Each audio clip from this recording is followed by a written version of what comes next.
On the morning of August 1st, 1966, shots ring out from the observation deck of the clock tower on the University of Texas campus. It marks the infamous beginning of the modern era of mass shootings in America.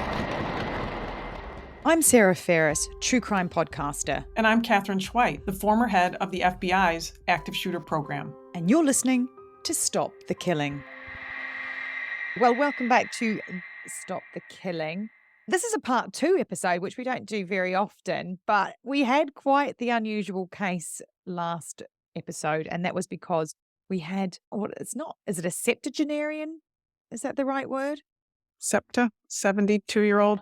Mm-hmm. Right, a septuagenarian shooter, which is, aside from our season 1 episode on the Holocaust Museum shooting, it's the only other case in 4 seasons that has had somebody of that age.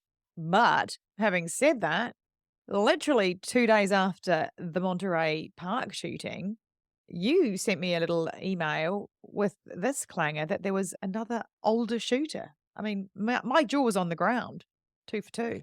Yeah, I was in California at the time, and I was driving from LA to San Francisco, and I drove through Monterey Park, and then there was a shooting in Monterey Park. And then I drove through Half Moon Bay, and there was a shooting in Half Moon Bay. Well, I don't want to say that you're the bad mojo, but can you just stay at home for a bit? Perhaps. Right. Yeah. I'm so looking forward to coming to visit England. Oh, God. So this is really definitely a totally different kind of shooting. The one that we spoke about last week was a 72-year-old man who went into a dance studio, an Asian dance studio, and shot 20 people, killing 11 of them. And then eventually he tried to shoot up another dance studio, but the young man who was at the counter took his gun away from him in a struggle. And then he drove away and eventually killed himself when police approached his vehicle. So that individual had, in some ways, because he killed himself, it makes it difficult for us to know, why he did it and whether we'll ever really know for sure, Yeah. why he did it. The situation that we have in Half Moon Bay, which is also in California, beautiful, beautiful area, is different because of a couple of things I will get to. So let me just tell you just a brief about what occurred. This is a beautiful community that pretty much people go to this area because of agriculture and tourism. And when I say agriculture, like there's mushroom farms and avocado farms. These are hard jobs for agricultural workers who might come in as migrant workers, temporary, or they might be there for longer, big families that might be there on site. So on January 23rd, which is 2 days after the shooting in Monterey Park, completely unrelated, there is another shooting. Yeah. Another shooting. And this shooter is 66 years old. Wow. 66 years old. Okay. So a little bit younger than our last shooter who was 72, but 66. Mm-hmm. Also from China, had lived in the States for a decade, where Monterey Park is 65% at least Asian or Asian American, not necessarily so where this shooting occurs. So here we have a shooter who is 66 years old, and as it turns out, he's been in the States for a long time, at least a decade, and he works at this location where the shooting occurs. Okay. Yeah, different kind of shooting, right? Totally. Inside the business. Inside the business, right? Workplace shooting. And again, there were 2 shootings. And the first shooting that occurred is at this mushroom farm where he worked. Okay. And he's dissatisfied. And he comes in, it's like 2 p.m. at this mushroom farm in Half Moon Bay. He comes to this place and police, who first respond, find 4 deceased victims there right away, Wow. right? Okay. With gunshot wounds. The 5th one who survived was airlifted to another hospital. And the shooter, he arrives, he shoots a bunch of people. He leaves and goes to another place to try to shoot a bunch of people. The first place where he shoots at the mushroom farm is where he works. He has a beef with his boss. He doesn't like certain things, right? So then he leaves and he goes to another place where he had previously worked, and he shoots at that farm too. Wow. Okay. So the really horrible thing about this is he's shooting with a semi-automatic pistol. Again, People hear semi-automatic, they think rifle.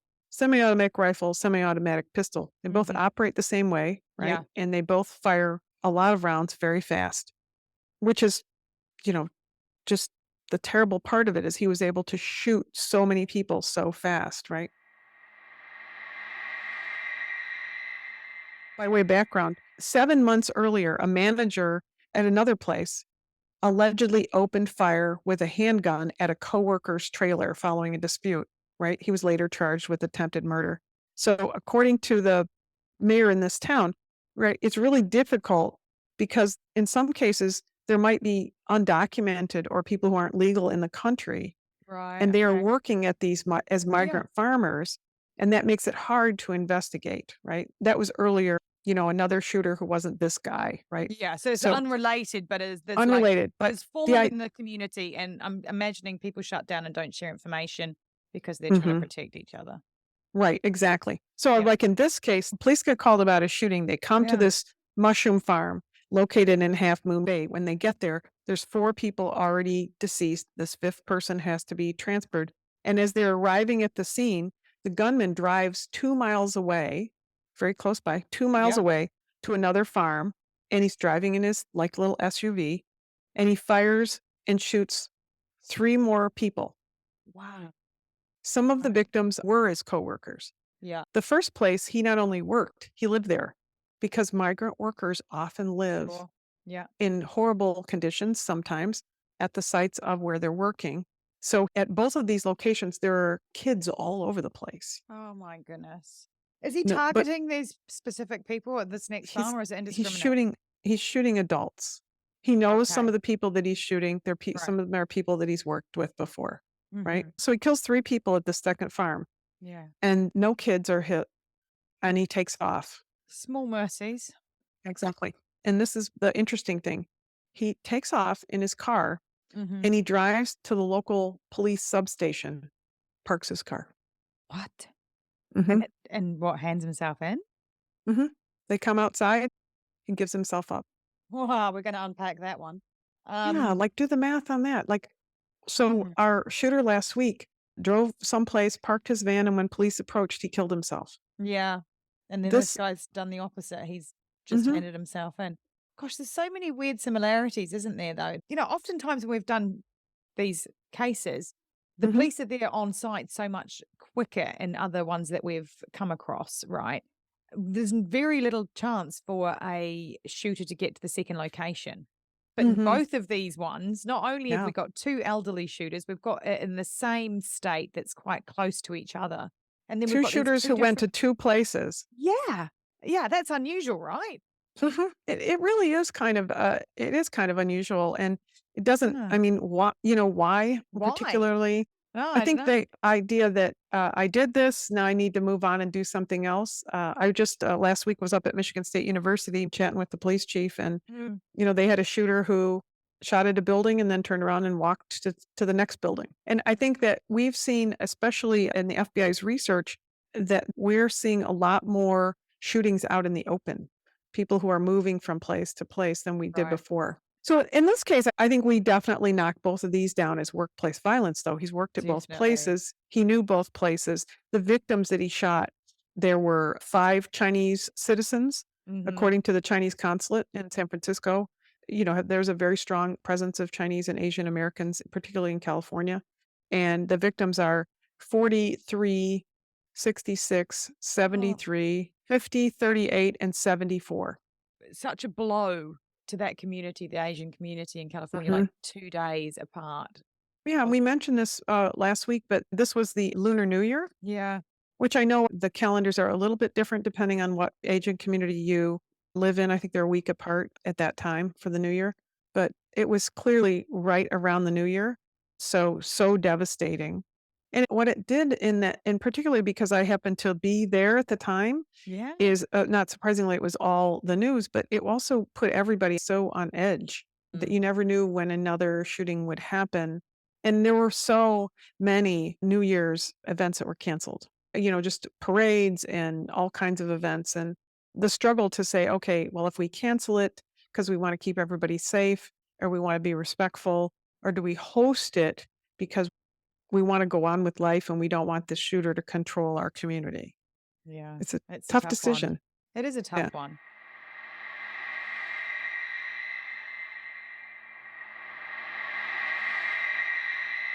Let's kind of round it off with a couple of topics that we always explore.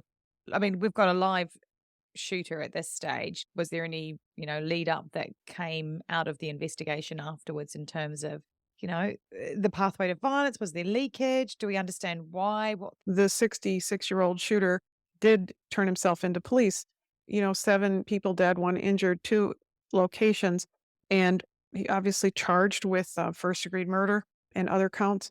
There were some things that maybe when you think about workplace violence and the leakage and what leads up to things, so often it's kind of the slowly boiling frog. So in this case, he's older, he's worked a long time, he works long hours. He tells the police how he resents the hours that he works, how he gets bullied sometimes at work, and conflicts that he has with people at the farms where he's working. And one of the things that when we talk about behaviors of concern that we look for, but then also the triggering events, the stressor triggering events, and those are kind of different. One is the behaviors that lead up to a decision and the planning to commit a violent act, a targeted violent act. But the next might be the reason why they choose that time or that day or that moment. And in this case, one of the things that could be is that although he had told police that he was sorry that he carried out this shooting, he had been told by his boss that there was some damage to a forklift, that he said didn't do the damage, his coworker did the damage, and they wanted him to pay $100. So Right. $100, $100 and all those lives. Oh my goodness. right? $100 for somebody who's working, you know, s- Yeah. digging mushrooms, or working whatever his job was at the mushroom farm. And so that's the really scary thing, right? If that was his triggering event and that $100 he just didn't want to pay or he couldn't afford to pay. And so it was just the end for him. So a Yeah. lot of times this is where we hear people in the news and neighbors say he snapped. I was about to say that, and I was loath to say it because I know that you would have wrapped me over the wrist, so I was biting my tongue. But was there preparation? Had he made preparation? Because if he hasn't made preparation, but he just had access to a weapon at work, then did he just snap? No, he didn't just snap. But I can see why you say that, because when you think about snapping, you think, oh, well, he went out and did it. But when you think about preparation, the preparation is not just buying a weapon and carrying ammunition, which was very unusual Right. for most Okay. Good. people, right? Yeah. So Hmm. he bought weapons, he had ammunition, but he had also complained, had problems at work, had conflicts at work over. Both places too. I was thinking, and just completely unfounded, don't know much about that, but I was thinking, you've got two workplaces and you've got grievances with both Mhm. places. Sometimes you might be thinking you might be the problem, not the workplaces, but you Yeah, don't know. so that's that concept of, "Oh, he just snapped." Oh, it's the idea that if you think about the continuum of your frustration, say you're mad at your buddy and you end up punching him. Yeah. You're frustrated the entire time. You're mad, you're fighting the entire time, and then you choose to raise a fist and punch him. Yeah. Your temperament towards your friend or former friend hasn't changed. Mhm. Right? It's just Mhm. that when people look at the snap concept, they say, "Oh, well, he committed this extra thing." What if Yeah. before you raised your fist and punched your buddy, you pushed him in the shoulder? That's why snapping isn't the right term, because that implies that there was no forethought. There was no frustrations ahead of time, Yeah. and maybe that's not a fair use of that word, but the What idea about that no one knew this could yeah. possibly happen. What about that concept of instead of snapped, it's the last straw? Mhm. Right. I think it's the triggering event. It's the last straw. And I think Yeah. if we switch to, say, this firing at his job was the last straw, I think that's fair. Because it's Or that as build up before it rather Mhm. than this event that's come out of nowhere. Mhm. Exactly. So if you're looking for the buildup, a lot of times people see the buildup and they just say, oh, well, oh, well, oh, well, oh, well. And it's the buildup that makes the triggering event so substantial. It's like when you blow up at your kid for, you know, for throwing their laundry next to the laundry basket when it's really not that one piece of clothing every day. Oh, it never is. I was It's trying the to week of telling you to get it off the floor in the first place. I can totally relate to that, Catherine, surprisingly. It's the buildup. It's the buildup. That's exactly it. That's what I was trying to say. I think I hit the nail on the head with that You one. really did. Yeah. That's so funny. So the really bad situation here is that the individual in this situation, they're not living in the best of conditions. And the owners of the migrant farms say that they are going to, they're going to try to improve the way these people live. One of the places where they put people up in these migrant situations is in shipping containers. They're temporary and they can Yeah. move them when they need them. And, so in this case, not necessarily a great situation either, No. but adding to the stress and the tension and whatever was the buildup for this Mhm. individual, where he was just on that progressive pathway to violence. And just like you said, and this was the last straw. Or as I had somebody once say to me, I have one nerve left and you are standing on it. And I love that. My God, that is just such a great line. It's so true. It really kind of describes it's like normally I'm okay, but right now I have one nerve left and you're standing on it. And it sounds like that's what happened in this guy's case. Whatever it was, he just ran out of that ability to hang on any longer. But it was on that pathway. And I think we Yeah. want to always look for that pathway Mm. that they're on where they're so frustrated. And I hope people don't. I think I'm making light of this horrible situation. There's 7 people dead at 2 locations, 1 person injured. Honestly, this older shooter who's choosing to shoot people Yeah. uh, could have simply said, I just want to have a warm bed to sleep in and food. And I can do that if I go to jail for the rest of my life. I mean, who knows what he's thinking? In a couple of days, we have nearly 30 people shot, nearly 20 killed in 2 communities not too far away from each other. Mm. I mean, they're not on top of each other, but so sad. And also just the idea of having these older shooters. It's interesting how we're seeing, and maybe that's the gun availability, but we're seeing more older shooters. We're seeing more younger shooters. Maybe it's the volume of guns that we have in the States, but when people ask me, who are we looking for? My answer is you're looking for everybody. You're looking for everybody. There is no demographic. We do have male shooters, primarily male shooters, Yeah. but that's the only demographic. So you look at everybody around you and say, is this person troubled? Do they have access to guns? That's the math.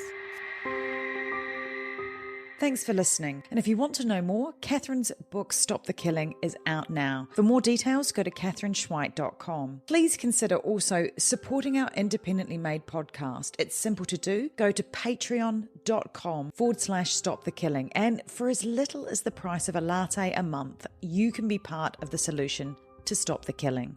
Patreon rewards range from official do-gooder status to ad-free episodes, autographed books, and opportunities to connect with us directly for your business, school, church, or even just a book club chat.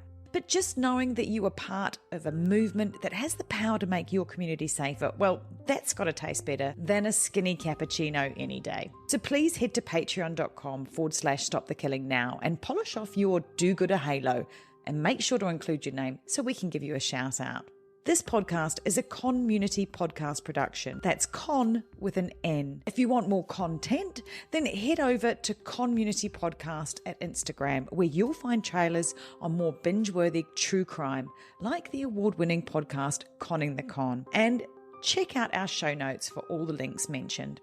Finally, if you want one takeaway action that you can do right now that can help make our community safer, please share, rate and review this podcast wherever you listen. Everybody needs to know that they hold the keys to see something and say something.